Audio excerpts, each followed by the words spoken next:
While the attendance is dwindling, I must assure that the people who are choosing to stay back, that this will be an interesting session based on the kind of conversation I've had with both the people. We wouldn't call this a panel, we'll call this more like a fireside chat, much apt for the weather conditions prevailing here today.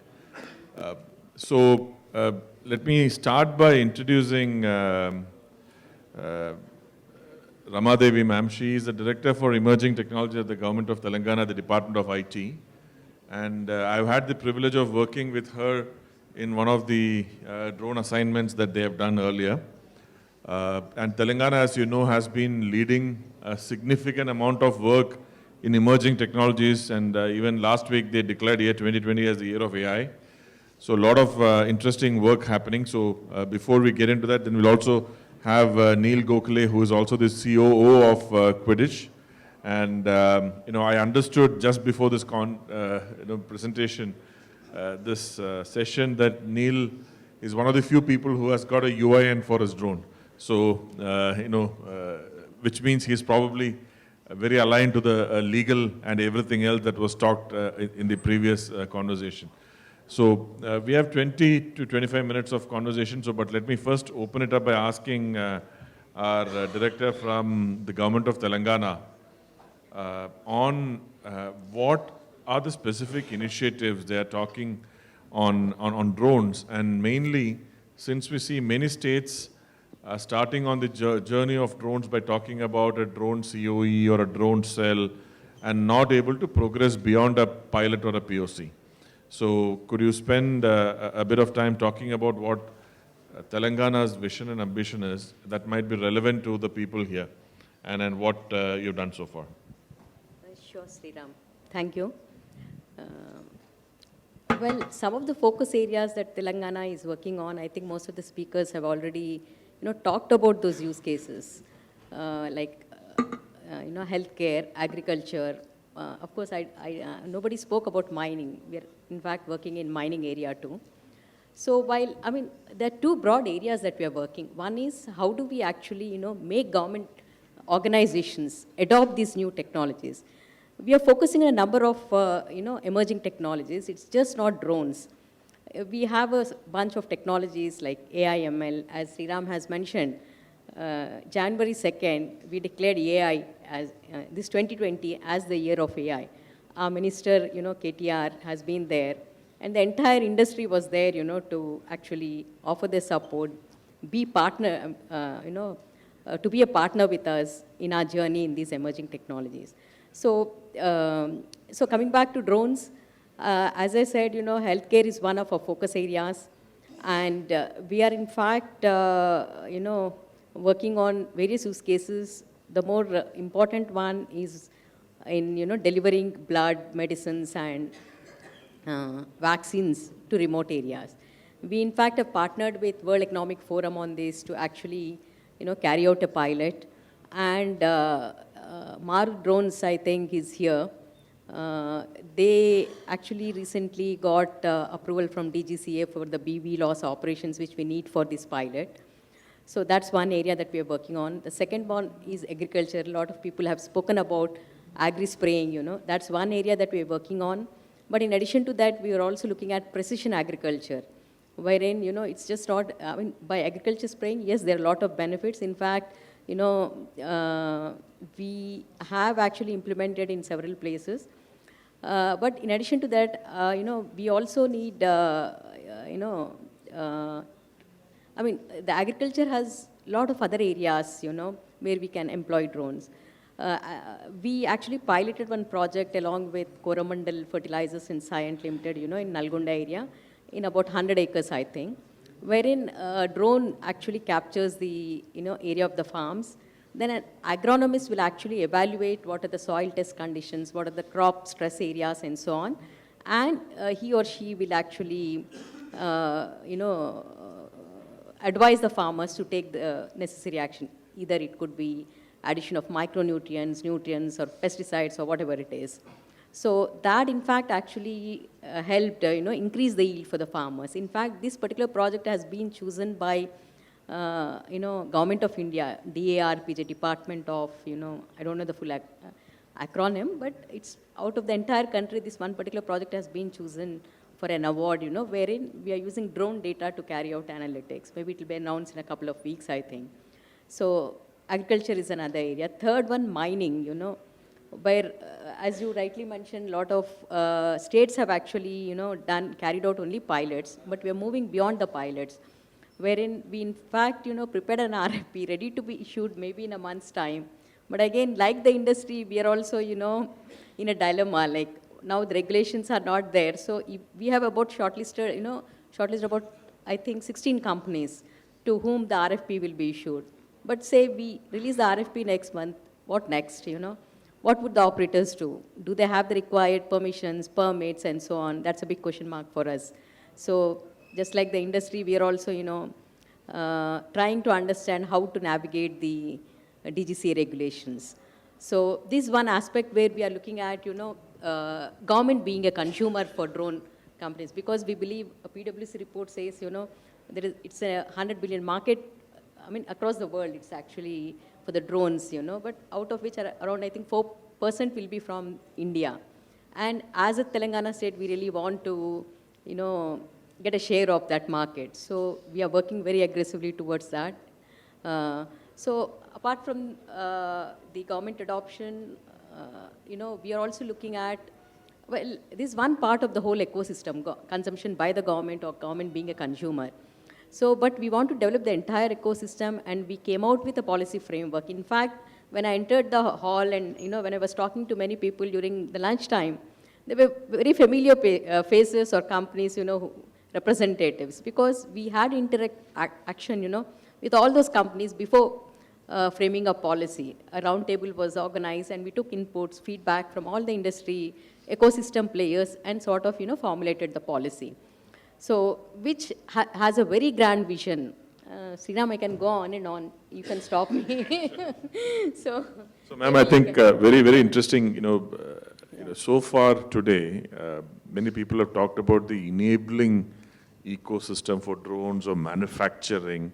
And for the first time, here is a voice that says, here is the value that drone has delivered to the common citizen, be it health reforms or spraying or blood or organ movement, or even in the case of mining. So most likely, you already have taken care of health and agri, food, and the only thing next is probably roti, kapada, makan. So, once that is also done, probably the drone would take care of. You also talked about the policy framework that Telangana has formed.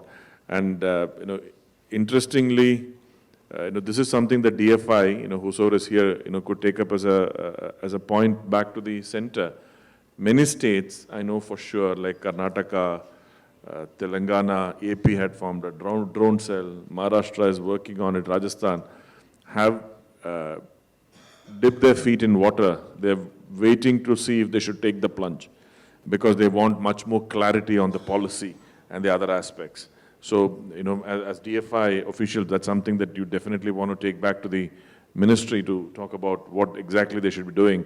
Because if we don't do it now, the interest will wane, and this once-in-a-generation opportunity will go off for all of us. So that points me the question to you, Neil. You've heard what Telangana is doing, you heard what other states are doing, and a significant opportunity. As an industry player, what are your top 3 expectations from a government who could be a potential consumer, so that you can really thrive and grow? Fair enough. Good evening, everybody, and thanks for waiting to hear us out. I think the day is ending and all of us want to go home, so I'll be quick. The 3, I'll name 5 instead of 3. The top 5 things that we want from the state governments to increase or scale up our businesses is 1, infrastructure, very crucial to any industry. When I say infrastructure, of course, the usual things of we want land, we want access to power, we want access to labor. We also want access to easy technology. We want access to technology hubs where you can go test your softwares, you can sit down and have access to like-minded people where you can collaborate with them and build your whatever use case you're working on. Today's no use cases one subject centric, right? If you're working on agriculture, you also need help from an electronics engineer, you need help from a mechanical engineer. So you want the state governments to provide us with an ecosystem where all of this is accessible, where you are working on something, you can collaborate with somebody else who's working, might have some other area of expertise, but you can work with him. The second is some form of SEZ of sorts for drones maybe, where you can get direct tax rebates or indirect tax rebates, help on importing goods, where today import is a big challenge for all the manufacturers and even for a lot of the users. So if we can get some relaxations on imports, that would be a great help. The third is investments. So right now the regulations being the way they are, it's really hard for drone startups to get investments really easily. So it could help if the state governments directly or indirectly could help startups get this investment either locally or from abroad. The fourth is direct public spending. So Telangana is a great example where they are consumers for a lot of drone services. Also, I'm sure they must be buying drone hardware for law enforcement. So we really want the state governments or even the central government to spend public money into the ecosystem. Not only help us, but also buy from us. Because as they say, government money is safe money. So we would love to sell to the government in whatever way possible. And the last point is access to talent and skill, right? The drone market is a upcoming market. You don't have drone engineers like you have an automobile engineer or an aviation engineer. So we need to have institutions or research centers which are churning out talent and skill at the pace that the industry is ready to consume talent. As myself, we are running a company and there's always a dearth of talent. We have more jobs to give than we have people to hire. So it would be great if such engineers or such talent is being churned out either at state institutes or central institutes. Thanks, Neil. No, very interesting 5 points. If I may paraphrase them in a slightly different language. First thing you said, infrastructure. You're asking for test beds, right? Some kind of facility where, the facility, it could be facilitated, multiple options are available, test flights could be conducted, user acceptance tests could be done, or veracity or viability of some of these could be done, right? And you're also talking of the training centers, which is aligned with some kind of the conversation that we had before. So that was on the infrastructure part. Second one is on a special economic zone kind of thing. I'll leave it to her on commenting on that, how much is a state versus a central subject. But one point that you said that, importing and facilitation of that, I would like to flip that a little further, saying, while you're talking of importing, that's a nascency of the industry trying to grow. But I think we must really focus on, again, whosoever is from DFI listening and wanting to take this voice to the central ministry, see how, exporting can become a key play here soon, because otherwise we are losing this opportunity to other countries which are coming and playing in this area. Investments, you're asking for the state to be a matchmaker between venture capitalists, angel investors and yourself. Again, direct public funding, they're already waiting for a tender to be released, so please wait, and access to talent and skill. But ma'am, when I look at all of these 5 things, a lot of this is what typically constitutes a COE or a drone cell. So any specific thoughts on how Telangana is trying to drive all of these 3 use cases you said, plus he also talked about law enforcement, we heard about mosquito, right? So all of this put together, how is there a concerted approach that you have in mind to drive this? What are the challenges, what are the lessons learned? Well, before I answer that, I would want to answer his 3 questions that he has asked, right? What is the support that he's looking from the state government? And to tell you, like you call actually 2 birds in one shot, but 4 or 5 birds in one shot, I would say. Everything is there in a policy framework. It's there, right there on our website. In fact, you ask for infrastructure. In fact, we are looking at establishing a drone city. We are we are still trying to identify the land. It could be ranging between 200 to 400 acres of land, wherein we would actually set up the entire infrastructure that is required for the drone industry, and we are calling it as a drone city, you know. So, and a policy also comes out with certain incentives. You know, we do have specific incentives for IT, ITES in, you know, companies. In addition to that, keeping in mind this new and evolving industry, we in fact identified separate incentives for drone companies, manufacturers, as well as service providers. So it covers whatever you ask there, you know, incentives, tax rebates are listed out there. And SEZ, as I said, it may not be an SEZ as such, but we would be identifying certain, you know, area wherein maybe coupled with the incentives that we have actually indicated in the policy would really help. And coming back to the talent, you know, it's really close to our hearts because that's one area where the industry needs, and also, you know, it provides employment opportunities to the students or, you know, vast number of graduates who would be coming out of colleges. In fact, realizing that, and the last session that I was, you know, listening to about the talent was really, you know, that's what even we are experiencing, you know. We know that some of the FTOs, if not all, do not have the required expertise to offer training. So we, in fact, are forging partnerships between the private sector and the FTOs so that they would be able to offer training programs. But unfortunately, again, I mean, we went very aggressively in that, but again, now we are at the doorsteps of, you know, DGCA. Again, DGCA at the end of the day will have to give approval to carry out, you know, those training programs. In fact, we are so proactive, I would say, you know, one of the most proactive and visionary leadership that we have.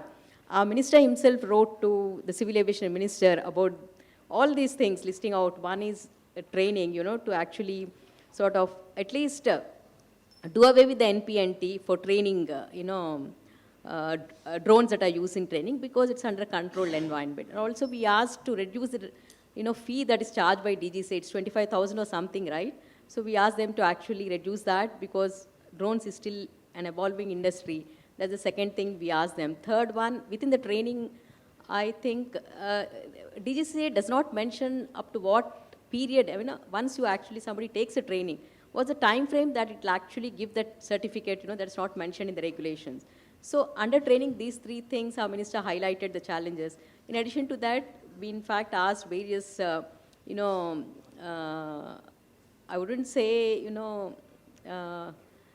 special permissions or something like that, but we are going with the, you know, healthcare project with World Economic Forum, and we asked DGCA to actually do away with, you know, or give special permission to carry out this project without NP&T and without BV loss also permission. So we are trying to sort of impress upon DGCA to at least, you know, I mean, NP&T might be there.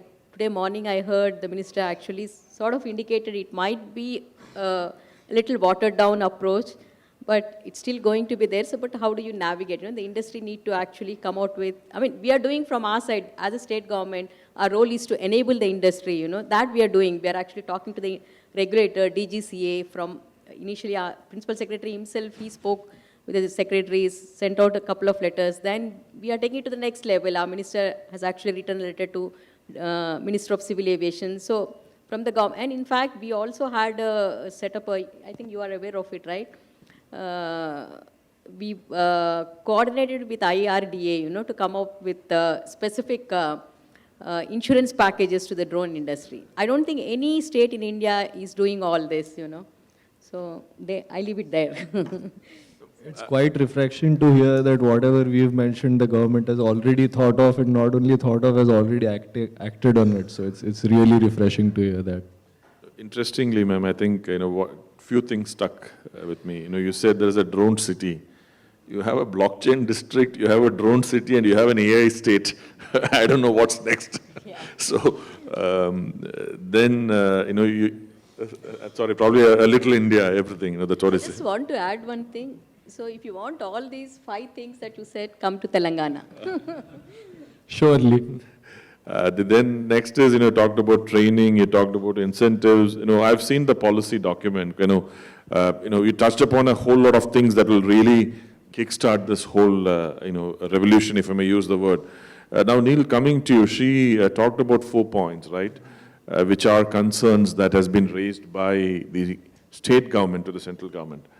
Now, in your view, as a service provider, what, apart from these, are the top challenges that you would think need to be solved at the central level so that this industry can flourish? So probably at the end of this session, we can have a compendium, which probably DFI can compile and send it out. Correct. So I think it's been discussed till death's end what is wrong with the policy, what could be done better, and what all other ideas people have and how we can implement that. So I wouldn't want to go into that again. But what I've realized very closely working with the DGCA and the Ministry of Civil Aviation is that the load that drones have already become a consumer technology. They are no longer some esoteric piece of equipment that only big industries have. They have already reached common households. Probably half the people in this room own them.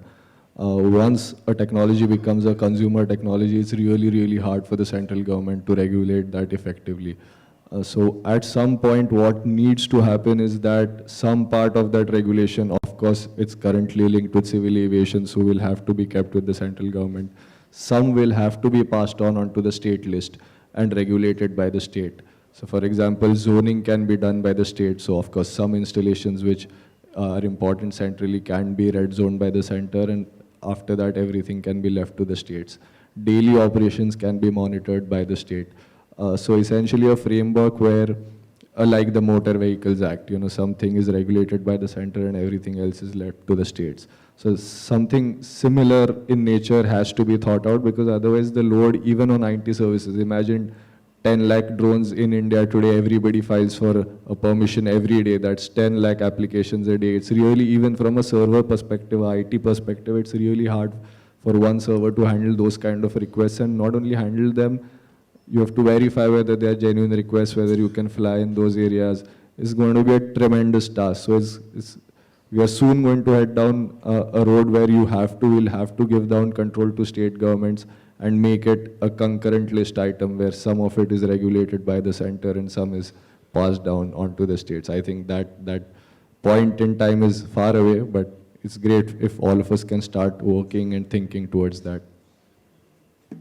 What you're suggesting, Neil, is a decentralized approach for the whole drone Absolutely. management, and which talks very clearly, keep the strategic decisions at the center, keep the tactical operations day-to-day working at the state Correct. level, so that the players can have much faster clearance, much faster inspections, approval tests, and everything else. Ma'am, one last question before we open up to the audience for any questions if they may have.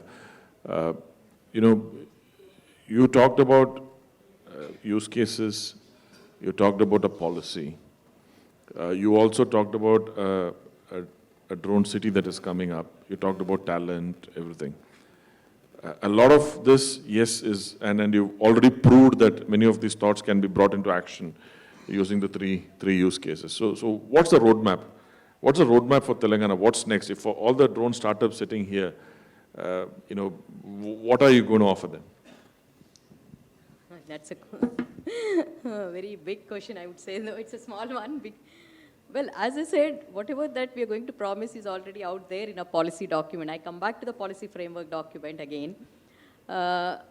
Unfortunately, we are also, not able to go that aggressively because of DGCA regulations, not for coming out with a drone city as such, but for anyone to operate. For example, we wanted to provide a testing space to startups, who can actually try out the solutions. For that, again, as per DGCA regulation, and in fact, they have allocated only one testing site for us, that too, which falls under a private, AM site. We wrote it to DGCA saying we need at least 3 testing sites in Hyderabad. It's again, at the end of the day, DGCA which is going to, sanction all those. DGCA will have to again write it to MHA, and it's a long process again. So meanwhile, what we tried was, okay, is there any other, way that we can actually provide that facility to startups? So we identified that the CAR talks about using, academic institutions' campuses for testing them.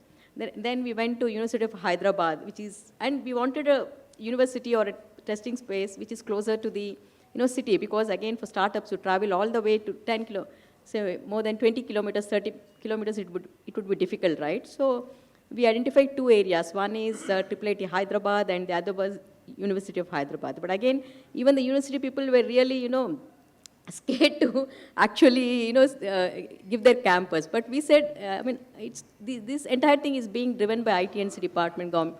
So we said we'll actually take. Then we spoke to the DGP and all. Then DGP also said, "Tika, if there is, it's in the mention in the car, let them go ahead." So we are trying to find out various ways and means to address the problems, faced by startup companies. So that's one, problem that we solved. So we are just going step by step, I would say, because of these regulations that are in place. Maybe going forward, if the regulations ease out, then we will go at a faster pace. Ma'am, if I can paraphrase all that you said in 2 sentences. You have thought through it, you have started to implement, you are by far the leading state, so there is no other reason why people should not come to you. So, closing thoughts, Neil. Closing thoughts, the only thing I would like to suggest is to PwC, where you can kind of learn from what Telangana has done and implement it in all the other state governments that you consult with, so that we have more representatives next time we have this panel with 3-4 more states there and 2-3 more industry guys here. So that is what we would want from PwC as a player. Thank you. I just want to add one thing. Rahat was asking how many startups are there, how many service providers, but he did not ask how many state governments are there. I would have been the only person. So, No, ma'am, I think well said, and it's quite heartening, to see some forward-looking states really putting out their intent in terms of their policy, walking the talk by doing specific POCs, and starting to think of what state should do versus what the center should do, and also, playing host to many of these startups. As I said in the morning, governments offer a significant amount of opportunity. Probably, I don't want any of us to take away the fact that state governments and central government is doing a lot. Yes, there is a lull in terms of the final policy being taking shape and coming out. Once that hump is crossed, I think the only way is the way up, much like the drones fly.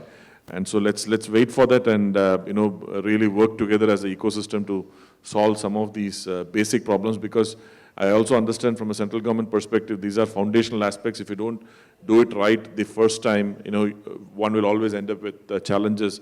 Always, and India is a very unique ecosystem. We cannot cut paste from what other countries have done, given the size and scale and the complexity and the talent that and the legal regulations, the talent that we have here.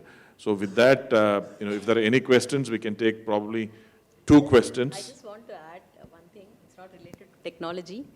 Today is, Vaikunta Ekadasi. It's actually considered as a very auspicious day in the south, So it's, they say actually the heaven opens out its doors today. So I think, something like, it's a symbolic today, because drones, again, they reach out to skies, right? So hope whatever happens today would lead to, better solutions or better, days for the drone industry.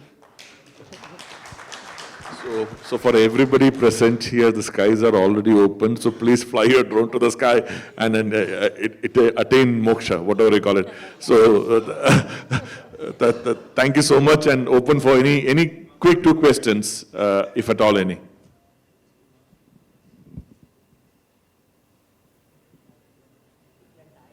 Okay, I think people are tired, and thank you for your patient hearing. And I really, as a closing remark, I really urge some very interesting points came up in terms of what the government should do and what the central government policy intervention should be. As a DFI representative, I really urge you to also take it and work together. And as you asked from PwC, we are already doing that in terms of the report that you published, and we'll continue to do more and try to see how we can orchestrate the ecosystem. Thank you so much. Thanks, everybody. Thank you, everybody.